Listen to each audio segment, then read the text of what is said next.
This is one of the most impressive scientific feats of the 21st century. U.S. scientists making a huge breakthrough. Se viene la fusión nuclear. Ils ont réussi. Una notizia importante.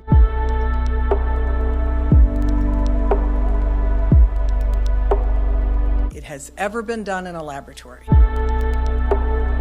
Ces recherches en fusion inertielle, elles n'ont pas une vocation initiale à créer de l'énergie.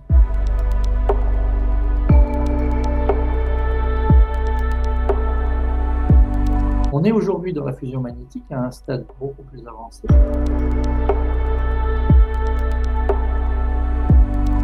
Le monde privé, l'industrie, les investisseurs privés commencent à créer des startups qui grossissent assez vite, qui ont vocation à devenir les industries de la fusion du futur.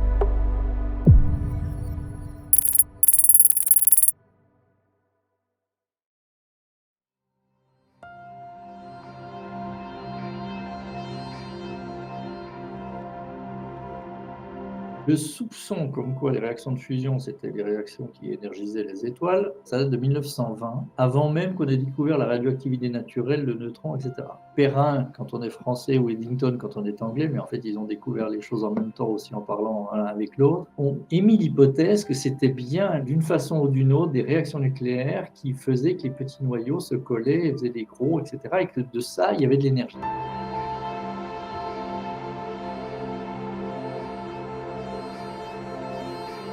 Une fois la paix retrouvée, une fois la fin des années 50, début des années 60, les pays ont déclassifié cette recherche et ont dit « Ok, on sait qu'on peut extraire de l'énergie des réactions de fusion. Est-ce qu'on peut en faire un réacteur ?» Et la beauté de la chose, c'est que ce jour-là, ça s'est passé à Genève, je crois que c'était en 1958, sur la conférence qui s'appelait Atom for Peace de l'Agence internationale de l'énergie atomique. Depuis ce jour-là, les pays qui travaillaient là-dessus ont commencé à travailler ensemble et ça n'a jamais cessé. On a commencé à chercher comment on faisait une bouteille magnétique en vrai, parce qu'on avait bien des idées, etc. Il y a eu 1 ou 2 décennies pour tester toutes les bouteilles magnétiques possibles et imaginables, toutes les configurations. Je vous passe les mots, il y a des noms extrêmement exotiques sur le nom de ces configurations. On a tombé sur le fameux tokamak, qui est un acronyme russe, etc. Peu importe, c'est une configuration particulière qui marche bien, on va dire, celle qui marche le mieux.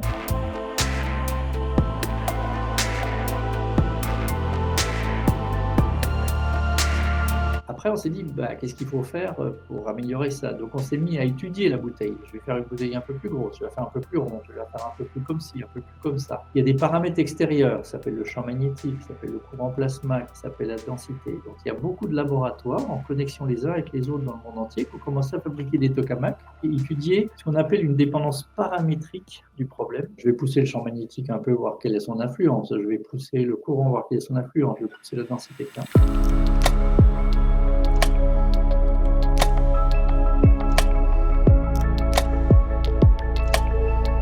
Plus c'est gros, plus on arrive à avoir un milieu qui va confiner mieux, avec un champ magnétique plus intense, avec le milieu matériel qui est un peu plus loin du plasma, donc il le perturbe moins, etc., etc. Et on est arrivé dans les années 90 avec le paroxysme toujours actuel de la taille, qui s'appelle JET, qui est un tokamak européen, placé et positionné en Angleterre, mais il est opéré par l'Europe. Ce tokamak, il a 100 mètres cubes de plasma, et ce tokamak, c'est lui qui a montré qu'on approchait ce facteur d'amplification de 1.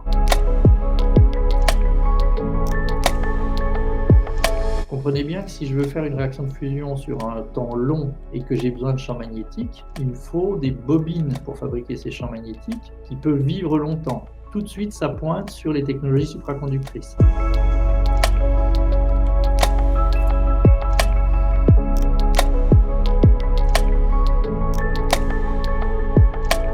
Mettre 150 millions de degrés dans une boîte, il y a quand même quelque part entre le plasma et la boîte un endroit où la boîte se prend entre 10 et 20 millions de watts par mètre carré, c'est-à-dire se prend à peu près les flux de puissance que la sonde X ou Y se prendrait si elle voulait atterrir sur le Soleil. Donc toutes ces technologies d'un côté, toutes ces performances, c'est ce qu'on appelle les lois d'échelle, ces dépendances de la taille, du champ magnétique, etc., ont fait qu'à la fin des années 90, on s'est dit, on a tout en main, allons-y.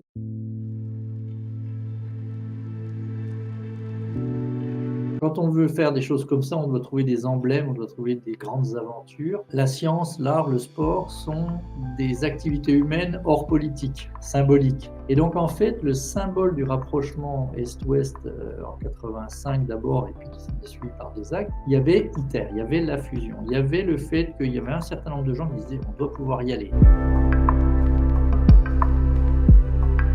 Ça s'est terminé, 7 membres, Europe, États-Unis, Russie, Inde, Chine, Corée du Nord, Japon, la moitié de la planète quand même, 35 pays, d'accord, qui se disent on va le faire ensemble. C'est pas uniquement parce que c'est dur et qu'on ne pouvait pas le faire séparément, c'est aussi parce qu'on voulait le faire ensemble, parce qu'il y a cette aventure humaine, il y a cette aventure supranationale, supra-intérêt personnel qu'on voulait garder.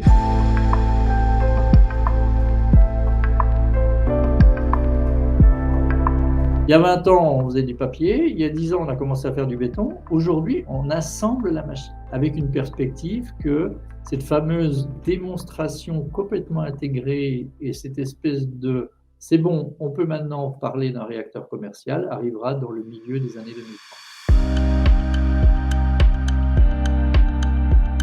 Le monde économique, le monde privé, l'industrie, les investisseurs privés commencent à développer des projets, des solutions, des corrections déjà, des innovations, etc. On n'est pas en compétition. Nous, on est ravis.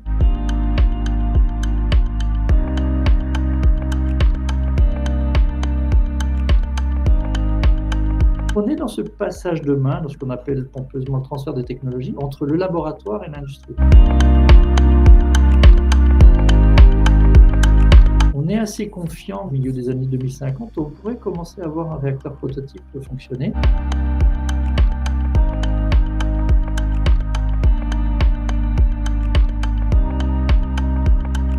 La vocation d'ITER, c'est pas juste à donner ce savoir à la région Provence-Alpes-Côte d'Azur, c'est la planète entière qui saura faire de la fusion.